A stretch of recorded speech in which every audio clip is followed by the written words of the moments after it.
I'm here to talk about with you. And so everything we talk about can apply to any event, any single event that we do in this activity and that type of a thing. So in order to get started, so we're going to talk about how do we get to this. Well, let me tell you that the whole secret or formula comes from a man by the name of Robert Cohen, and he is the author of what is probably still the most used and most liked and most reliable book on acting in the educational circuit. I've worked professionally as an actress, and I'm going to tell you, I still rely on the formula. All right, so it is a formula. It has 4 parts to it. I have a big old handout for you, but I know better than to hand educators a handout while you want to talk to them, because they're going to end up reading that. You don't want them reading, you want them paying attention and interacting, okay? So we're going to look at that, and then if Pino tells us we have time, then I'm going to give you some actual physicality things that go along with the building this believability. Does that sound like a plan that you want to play with? Mm-hmm. Okay, so the first thing we need is I need a volunteer who is willing to participate in a little activity. I'm not going to throw anything at you, we're not going to do anything dangerous, we're not going to do anything appropriate, but just says, yeah, I'm willing to play. Is anybody willing to play? Okay, right back there. I love you. Now, before you come forward, tell us your name and where you're from. Marcy from Wright. Marcy from Wright. Okay, hi, Wright. Okay. Now, wait, Marcy. Do you have anything valuable with you, like a ring or a piece of jewelry or a wallet or a cell phone? All right, could you just bring that valuable thing up here with you? Just that. Okay. Whatever you're going to bring, I need it up here. I don't leave it back there. I need your valuable thing up here. Okay. Let's give her a round of applause. Woo! You'll get a standing ovation after this. Okay, so I need your valuable thing. Okay, what is this? My wedding ring. Ooh, that's really pretty. Thank you. Can I ask how long you've been married? 6.5 years. Whoa! Had to wait. You're a baby. I tell my students I've been married longer than dirt's been on earth. And all it is, and they all go, isn't that sweet? And I go, no, stubbornness and endurance, that's what it is. Okay, all right, thank you. So I'm going to so this is the way we're going to play this game. Okay. We're going to create a little scene so we have something to talk about as we go through these steps, all right? So this is your valuable thing. So I'm going to send you out the door and shut the door for a second, all right? Because these people need some instruction too. Okay. But then I'm going to come get you, and when you come in, I want you to pretend like you're looking for your wedding ring. Okay. Okay? So we can kind of see the performance, and you can physically do it. You can vocalize if you want, and that. So I can look for it however I want to. However you want to. I can do that. Okay? All right, let's give her a round of applause and send her out behind the door, curtain number 3. Okay, and would you shut that, Peggy, for me? Okay. Wow, that was too, make it 5. No. Okay, so we're really happy she's going to do this. And this is what your part is. Because we're going to play a trick on it, okay? She's going to come in first, and she's going to pretend like she's looking for the ring. And I want you to observe what she's doing. Is she saying anything? Is she making any noise? Where is she moving? How is she looking? What is her nonverbal communication saying to you? I want you to observe that. Then I'm going to stop her. We're going to give her an applause. I'm going to thank her. I'm going to tell her that her ring is over in that black bag over there. But of course it won't be, because you're going to all watch. It's going in my pocket. I might need it later to, go into the pawn shop with for gambling. And then I'm going to go on and talk to you about formula, but don't pay attention to anything I'm saying, really. You observe what happens when she's really looking for something that is really important to her. You understand your job? Okay, but play along with me. All right, we're ready. Yeah, we're ready. No, she lied. She left. No, she can't leave. Got time to go to the back of the table. It was a really bad.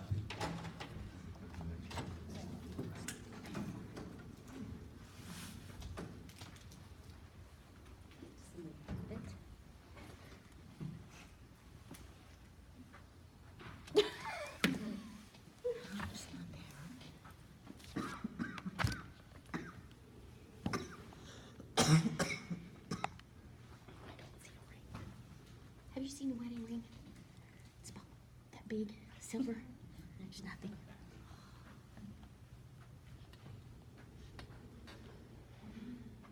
Have you seen a ring? Silver.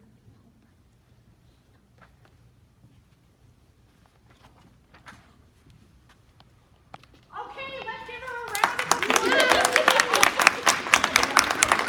Thank you. It's kind of like looking for a needle in a haystack, isn't it? Okay, all right. So I just put her over in that black bag that's against the floor next to that suitcase. Okay, so you kind of see that when we're looking for things, it's really important to have visualization and, maybe don't be afraid to vocalize things and that type of a thing. And, so that's important. So here's the first step of the formula. And the first step of the formula is goal, all right? That's the GOAT. It's the GOAT formula, G-O-T-E, GOAT. And the first step is goals. So every performance, and no matter Which what... black bag? What? Which black bag? So just that one that says Casper College. There's not one in Oh, yeah, sure. Huh? Isn't it? there. No. Are you sure? I'm Did you positive. take everything out of it? Yeah, I dumped it. You dumped it? Yep. I even went like this. Did she look really good in there? Well, it's probably because it was in my pocket. I was going, Okay, now that's Okay, so did you see differences in her first performance and her second performance? All right, give me some things that you saw that were different in the two performances. Urgency in the second one. Pardon? Urgency. Okay, yeah, whoops, there was a stronger intention, huh? Stronger intention. What else? The look on her face. Oh, got more of a smile on the first one, kind of. She knew that it wasn't really missing, so I think it was just that humor when you really are missing that. Right. Yeah, word. If you are pretending an emotion, then you're not getting what your body already knows to express the emotion. When you're really experiencing it, it was intense over there. I wish I could have watched it. I never get to watch that, but it's intense, all right? And all of a sudden, it's all changing. What else? One more thing. Focus. Focus. What does that mean? She was honed in on this one area, and it was like watching like little kids look for something. It's that same. I know it's right here. It has to be right here. Right. Focus, detail, expectations. Wheeler told me it was in here, right? That is very different than la la la la la la.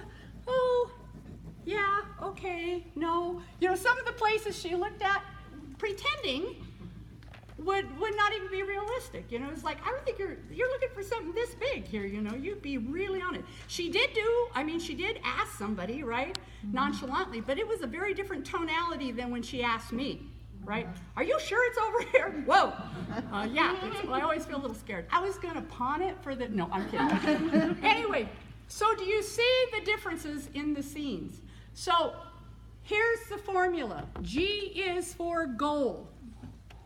Every single character, whether they are a debater, whether they are an orator, whether they are a poet, whether they are a person doing POI, program oral interp, whether they are in a duet, every character must have a goal. What do they need to accomplish or achieve with that goal? Now, when she came in here, she had the same goal. What was your goal? Find my ring. Find the ring. Find the ring was a goal. But when it's pretend, then there's no urgency. When it's really happening, there is urgency. So if we want our students to improve performance, we have to help them find the goal. And they need to set it because their character and their performance is about that. In a debate, what is the goal? Win. Win. And there's only one way to win. And how do you win? Win the judge. You can't win it if you don't look like you want to win it, right? If you do not look like you have that goal. So with them, oratory the same, every single performance. I have a goal to find. And so once they establish that goal, you're not going to have too much problems with them. It's the whole purpose, and the goal should help the student be in a mode of action. So when you're judging the goal, does the goal allow the actor or the performer or the presenter do something? Are they going to be doing something? Are they going to be trying something? Is there intention behind that goal? Always, how many people have ever seen the movie Legally Blonde? About the young girl from Cal. Look at every woman's hand goes up. Well, but the men too. Yeah, I had the guy who played Kyle in my last summer's production, you know, the UPS guy. Okay, he had 4 older sisters. He got stuck watching that every month at their houses. 4 older sisters, okay? But in that show, we got this little California girl that thinks she's got all of her stuff together, and she ends up going to Harvard, and it's like, so what's her goal? What's her goal? All the time through. Do you remember? Anybody who watched it? But the goal changed. The goal did change. Oh, you're right. But her initial goal was just to get the guy. Just to get the guy, because the guy would bring the life she wanted, right? So the real goal is the life you want, okay? So sometimes you have to work with your students to get that figured out. But does that make sense? All right, how we doing on time? Good. Okay, so along with understanding that goal, the goal is not very interesting if it's easily achieved, right?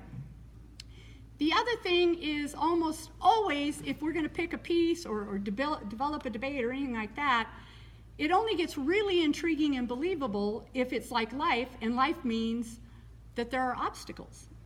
Now, who teaches English in here? There are only 3 conflicts in the world. What are those conflicts? Person versus self, person versus self, person versus, all right, person versus society, and person versus self.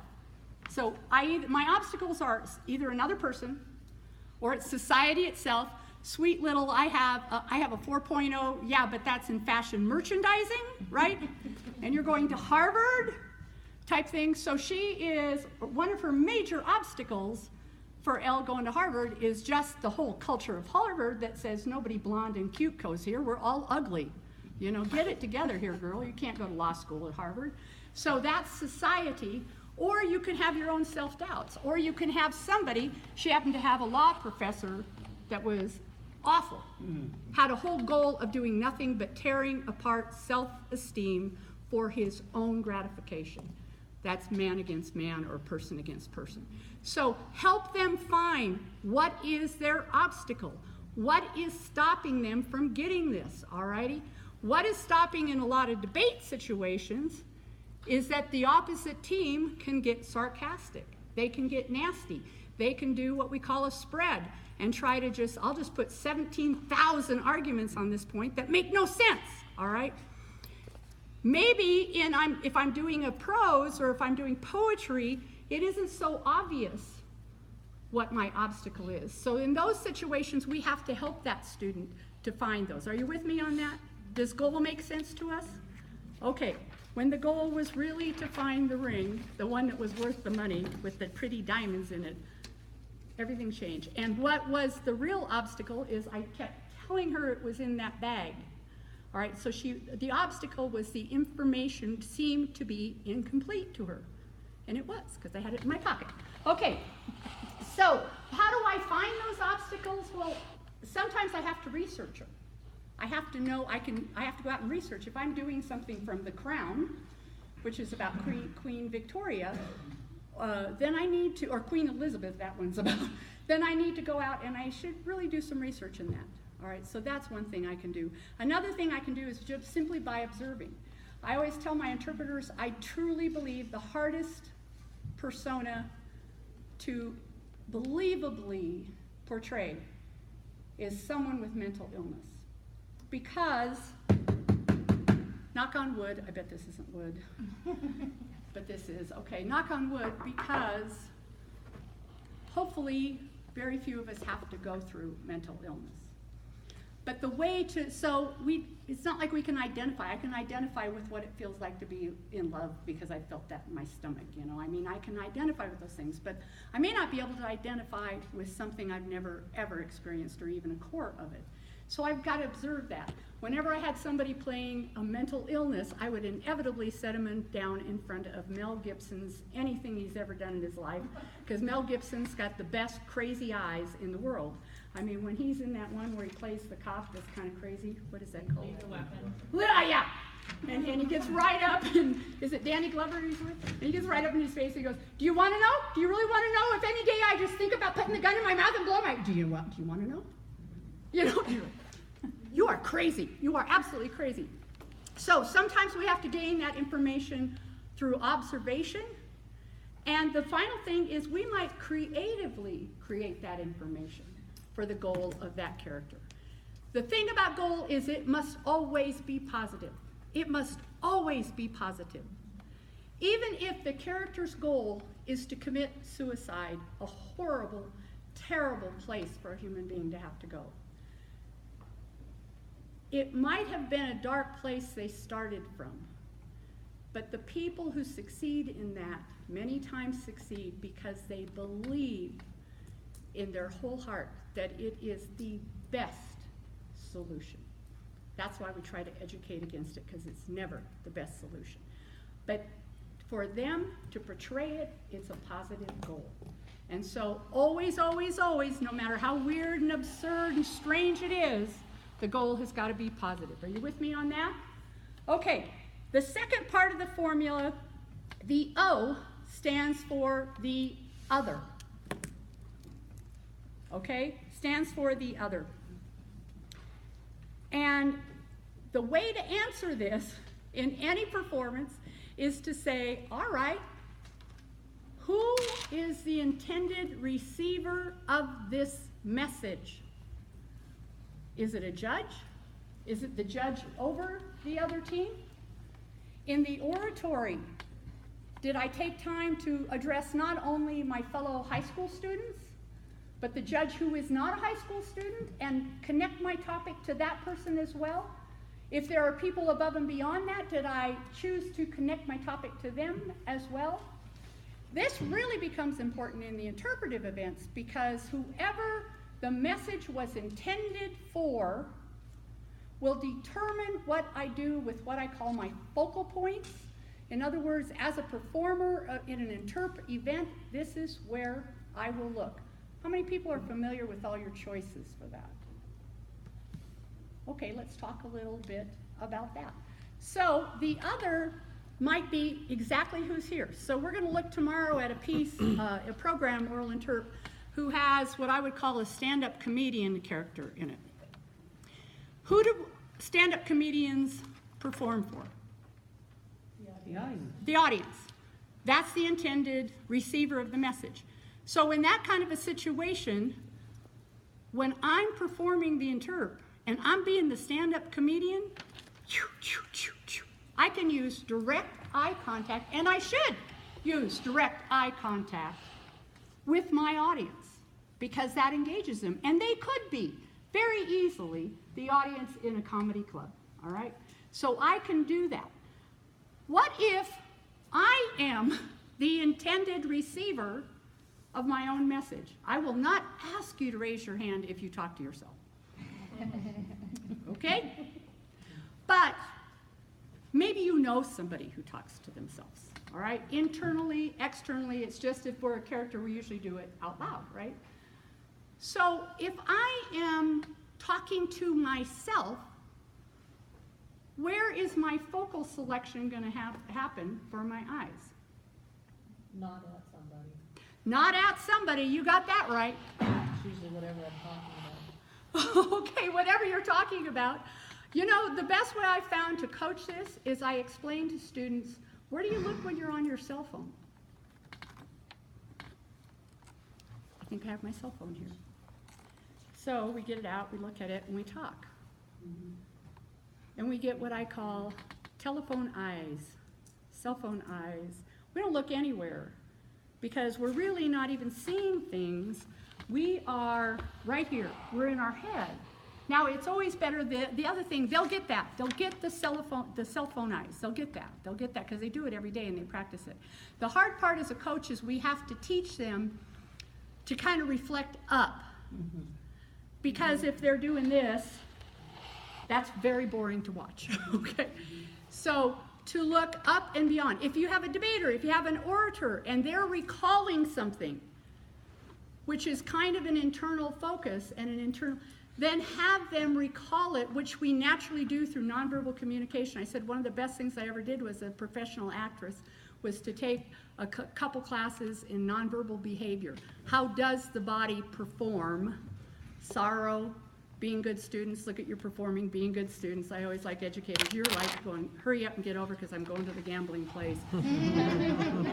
I'm pretending like I'm writing notes, but really I'm making my laundry list of what I'm going to order tonight for drinks. You know, I mean, there's all kinds of things. But our body knows how to perform. It comes born knowing how to perform. It just loses that if something traumatic happens or whatever. But otherwise we know. So teach them to reflect up so that the face can see that. So that's if they're talking to themselves. What if they're talking, what if there is an intended person? What if I'm in the middle of a quarrel with my significant other? There's only one person. I mean, everybody else is getting to hear it, but there's only one person who was really supposed to hear that, right? And I'm talking to that person. In that situation, we use that crazy thing that's called offstage focus, all right? We pick a place where that character is, where the audience can get my full view of my face, and then we just look at that place when we talk to them. You have to watch your students because they tend to talk to giants. No, come on down here, okay. And I've been known to put pieces of paper on the wall, okay. But if I'm talking to another character, then I find a place so I'm really laying it into them. Whether I'm moving in on them, whether I'm coming back. Remember 41 years in the classroom, okay. More than that in a marriage, okay. Anyway, so you get the idea with that, does that make sense? And then you have this crazy thing called duo. Intended receiver of most of the material in a duo is? Your duet partner. Your duet partner. Your duet partner, absolutely. Although I've been noted, I went out when I was looking at national award-winning things, and they're doing some creative things. It's becoming more like what we call dual performance art, which for me I love, but you know, I know that makes it a little bit more difficult. But most of that happens with, again, placement of the things. And I'm going to ask Lonnie to come up here and help me out with something because I want to show you one thing that I find when I'm at state and I'm evaluating or at a high school tournament that I have to draw diagrams and talk about it a little bit. Okay, so, and that is, so if we're standing here, and sometimes we find creative ways. Whoa, we're looking over at that guy over there, and we look at it together, all right? But if I'm talking to Lonnie, I'm not looking right here, and she's not looking right straight ahead. So Lonnie, look right straight ahead of you, and talk to me, say something to me. Hello, good morning. Hi, Lonnie, how you doing? Good. I'm a little nervous. Yeah, I'm not doing so good because Pino's trying to tell me I don't have very much time left, and that's scaring me, okay? All right, but anyway, do we feel connected? No. No. Okay, so let's turn this way. And I'm like, okay, Lonnie, so now we're doing this way, so what are you thinking? This is more comfortable. This feels more comfortable in that right I'm type looking of at my thing. mom. Oh, you're looking at your mom? Yeah. Okay, I'm glad you did that, Lonnie, because I'm telling you, the kids cannot pick somebody out in the audience to look at. Okay, so that doesn't work, Okay, but I'm going to ask the audience, as we're doing this, how involved do you feel in our conversation? It feels kind of close. No, because the intersection happened on stage with us. That cuts the audience out. The whole purpose of using this I said that 20 years ago, Patrick Swayze did Dirty Dancing, and I fell in love with him. Okay, and I said, why do I fall in love with Patrick Swayze? Because the camera knows not to film love scenes out here, but So Patrick Swayze is like right here looking in my eyes, and then I say, dance with me, and he gets that little thing right here and goes, what here? You know, because we're in his cabin, you know? All right, so if I don't have it out here, the audience doesn't get that camera angle. So if I stand, we stand here, but this is a way to train it. The back wall, Lonnie, is a mirror. So will you look, Lonnie, where you think my reflection in that mirror would be? And Lonnie, I'm gonna look where your reflection is. Are you there, Lonnie? Maybe. Or maybe, is she there? Is she right in front of where, yeah? Okay, that's why I take them in the boys or girls bathroom and put a, you know, don't come into this bathroom sign. So I train them in the mirror because we all practice it, don't we, when we go to the beauty shop or the barber shop or whatever we talk to our hairdressers? And it's because, do you feel more engaged there? Okay, and it's because the intersection happened halfway into the audience. And so it's here, it's in your realm, not up here with us. Does that make sense? Give Lonnie a round of applause. We love it. Okay. So the reason I have to know who the other is in vivid and great detail is, first off, it's going to make a choice on what I do in my performance of where I focus when I speak, right? But the other thing, if I don't know who they are, I can't persuade them. I have to know, oh my God, Wheeler's in the back. She likes all that creative, weird stuff. Dang, okay, when you go in there, just be, you know, pump up that oratory a little bit. Move your hands around. All right, Dwayne Fish says keep them here. Baloney! She's a performance person. She gestures with her feet.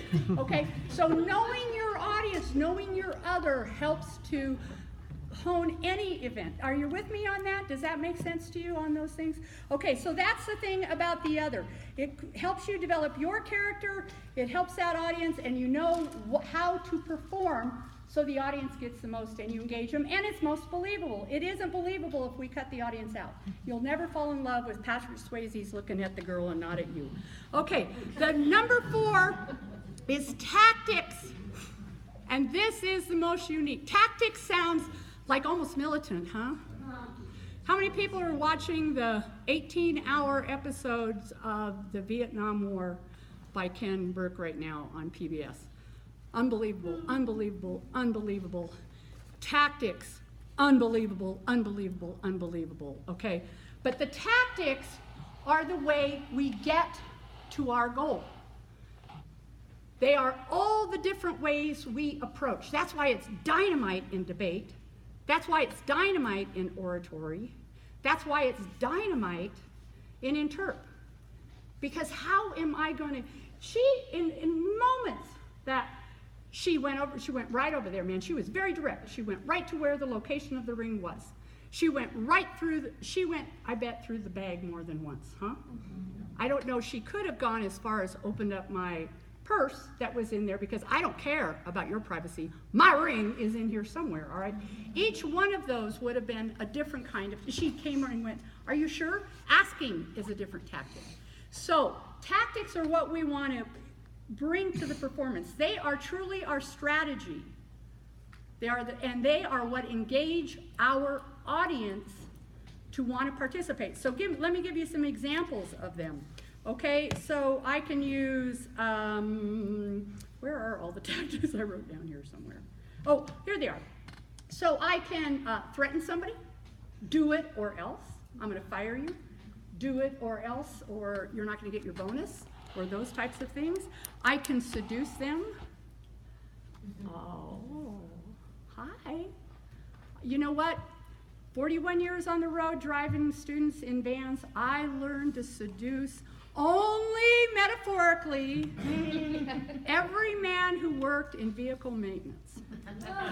Because I got the best cars, most reliable vans, always had chains in the back in case I was going over the pass, you know, any of that kind of stuff, because I always gave them special attention. Never anything inappropriate, alrighty, but that thing that says you're really an important person. Inspire them. I am watching Vietnam, and I am watching that Marines are going into battles knowing the odds are 5 to 1, right? And that they're probably not coming out. And yet somebody, through a speech, inspires them to go put their life on the line. so inspiring. You can do it. That's what a coach does. You can do it. You're gonna, my baseball coach, forensics director, okay, has great inspiration, and he does crazy things, and he gets that toughness once in a while where, you know, mama me, I'm like, well, let me hold your hand stuff, although I do have a forensics t-shirt that says I'm a slasher. Okay, you can deceive. Out and out lie. That's a tactic. Sometimes it's better to deceive than it is to reveal. We feel like we're going to, you know, save somebody some pain if I deceive them a little bit. I don't know about that debate thing. I don't know if I deceive in debate. Okay, although there is a trend to that in politics right now, but I will not go there. Okay, you can reveal. Self-disclosure. So I'm going to tell you this because by telling you this, hopefully you're going to tell me something back that's equal, or you'll share with me, or you'll feel more comfortable about it. The program we're going to deal with tomorrow morning deals with a very uncomfortable topic, and it's the topic of breast cancer. A lot of different ways you can deal with that. A lot of people don't want to talk about that. But by self-disclosing it as a tactic, it draws people into it. All right? Another one is reward. I can threaten you or I can reward you. You can have this for that. So you can feed their ego. All right? There's a statistic out there that says no one ever gets tired of hearing good things about themselves. All right? So always feeding ego is good stuff to do. So those are ideas about tactics. The most important thing to know is that a tactic should be played full-blown. It should not be subtle.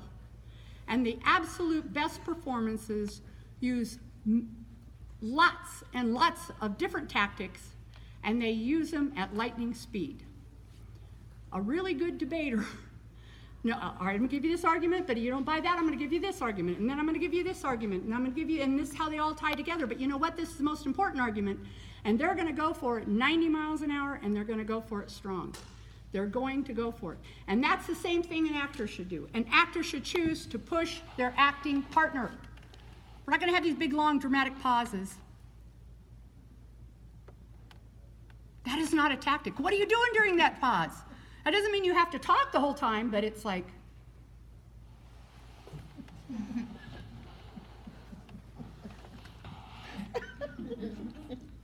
think it's funny, huh? You know, it has to be pushing somewhere, all righty? And the more of those tactics you can, and so ask, you know, you have lines, but the lines don't always give the tactics. So ask your performers, what are you doing on that line?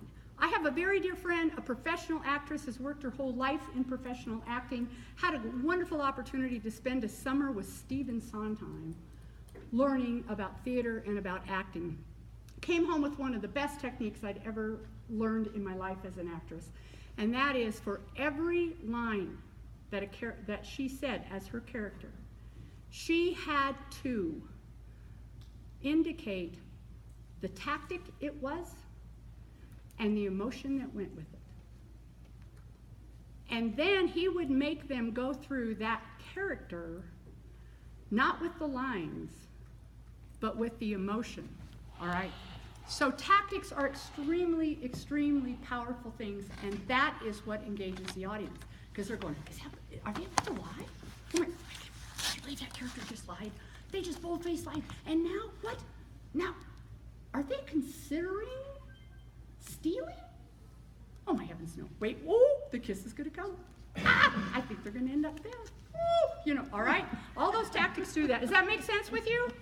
Okay, so the next one really quickly, because we're about there, is the last one is the E, and that's the expectation. The actor must performer, debater, orator, whatever, must absolutely beyond a shadow of a doubt expect to win. Expect to reach their goal. Absolutely has to believe that. I'm the performer. I've read the book. I've read the play. I read the piece. I know they're going to get screwed in the end. But the character doesn't know that. The character does not know that. The character has to go after that goal with the expectations like the Texas at the Alamo. You know? Whoa! Santa Ana's got us outnumbered by 5-1. What the heck? Bring the flag up. Here we go, all righty? I see it again and again and again. The expectations of the first 3 years of the Vietnam War that we were involved in. Again and again and again.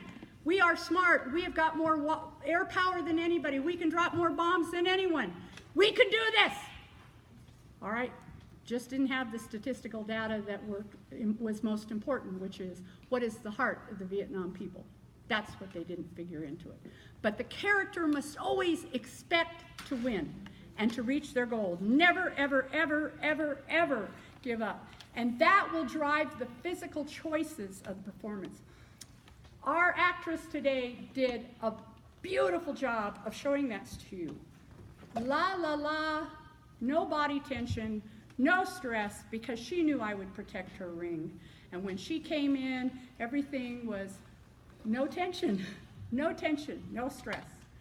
Goes back there, really very affirmative, very sure it's going to be there.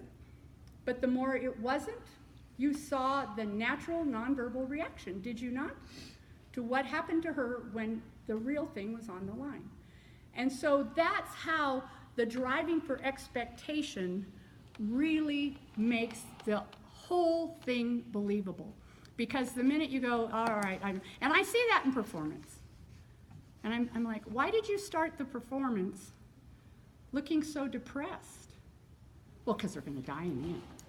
Yeah, but that person doesn't want to die in the end, and they don't know that they're going to die in the end. Otherwise, they wouldn't take all these treatments if they're going to die in the end. So don't tell us that they're going to die in the end by just showing a depressed character, because you have nowhere to go, and 10 minutes of depression is not fun. Does that make sense to y'all? Okay, so as promised, because I know we're on time here, as promised, I did bring you handouts. So I'm going to ask, I only brought 25. So if you're two of you from the same school or whatever, or some of these extracurriculars, we need to take one. But Lisa Yes. has been